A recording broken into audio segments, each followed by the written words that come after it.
But you see those tweets from Ice-T basically talking about how all these LA veteran rappers have, made the conscious decision not to rock large amounts of jewelry. Yeah. I'm not sure how often that really is true, but I think if you look at people like Snoop and stuff, I think when they're on some casual shit, when they're moving around, that probably is true. And seeing the PNB Rock situation, what are your thoughts on the level of precaution that a rapper or a public personality should take on when they buy something like that? I mean, there's no problem with having a $1 million chain if you wear it for certain times and places, and if you have security to protect it. If you're going to the Grammys, wearing $1 million chain is probably not a big deal. You don't hear of anyone getting shot at the Grammys, right, or the Oscars, or the Emmys, or anything of that sort.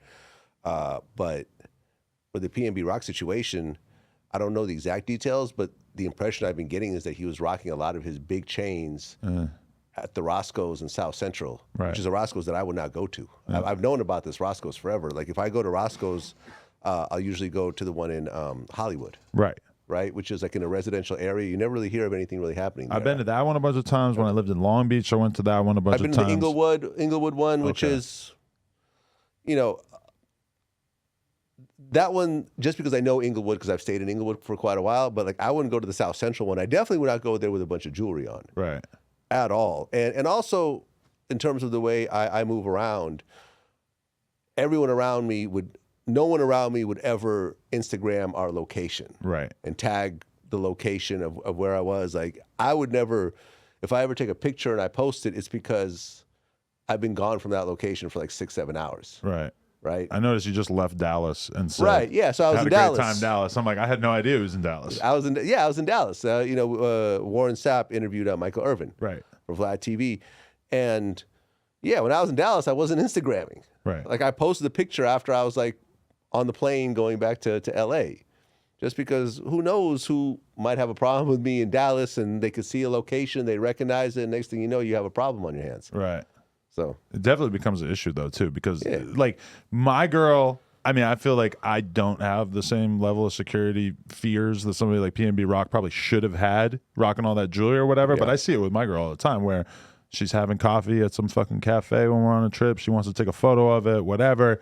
Granted, like, this is happening in like tourist areas, there's areas that are very, very safe in general. But I mean, that's a real thing that the average woman wants to do. They want to represent their lifestyle. This is very much like the culture of being a woman in America these days. Oh yeah, the food arrives. The first thing the girl does is you don't actually taste the food. You got to pull out the camera, and you got to. I'm very used to not being able to eat my food right away, having to wait like 5 to 10 seconds so she could get a couple shots. And I'm not like that with anyone in my life. Really? Nah.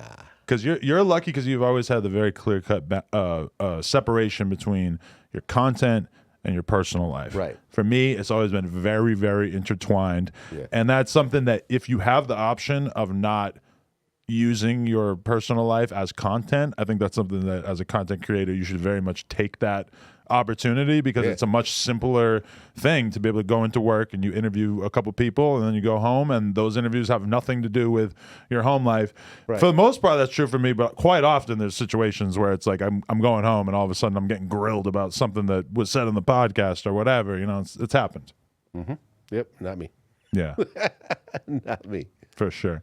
But okay, so in terms of the PNB Rock thing though, you never interviewed him? Did you have any kind of contact with him ever?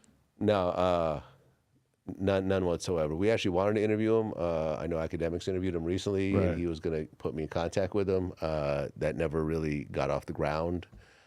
And I was a fan of his work. Right.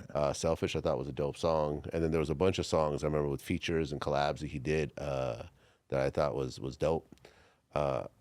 But no, I've had no interaction with him whatsoever, except from like a fan perspective, as a lot of the rest of us. Right. Do you think that you could see some sort of like East Coast, West Coast beef sort of sizzling up as a result of the fact that this is almost starting to look like a pattern where rappers come to LA and it's like a random guy, but there's been a clip that's been going around on Instagram of like guy from the East Coast says that he's going to start killing LA rappers, and I'm like, this seems kind of irresponsible that we're even paying attention to a random guy saying that he's going to kill LA rappers. But you could kind of imagine that to some not so bright person, they might actually start to see the world that way and think that the East Coast versus the West Coast thing could be a real thing.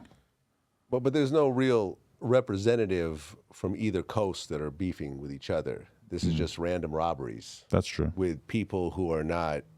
By the time you find out who that person is who did the murder, they're in prison. Right. Right? Yeah. Like Pop Smoke's killers. Do you know who they are by name? I don't. I think I did at one point. Maybe at one, you know what I'm saying? But these Yeah. are not celebrities. Right. These are just some little, dirty kids who are trying to come up off some jewelry and end up doing life in prison. Right. Which is, I don't know, just the dumbest thing in the world. I remember I was hanging out with Warren Sapp yesterday before for the interview that he did, and we were just talking about that, and he said, for anyone who is about to do something that's going to land him in prison for a long time, tell that person to go into their toilet, to go into their bathroom, and stay there for 23 hours. Right. Eat their meals there, go to the bathroom there, get a roommate if they can, but if not, stay in that bathroom right there, sleep there, sleep in the tub, come out for an hour in your living room, walk around a little bit, and then go right back into that, bathroom again. And that's what prison is like. Right.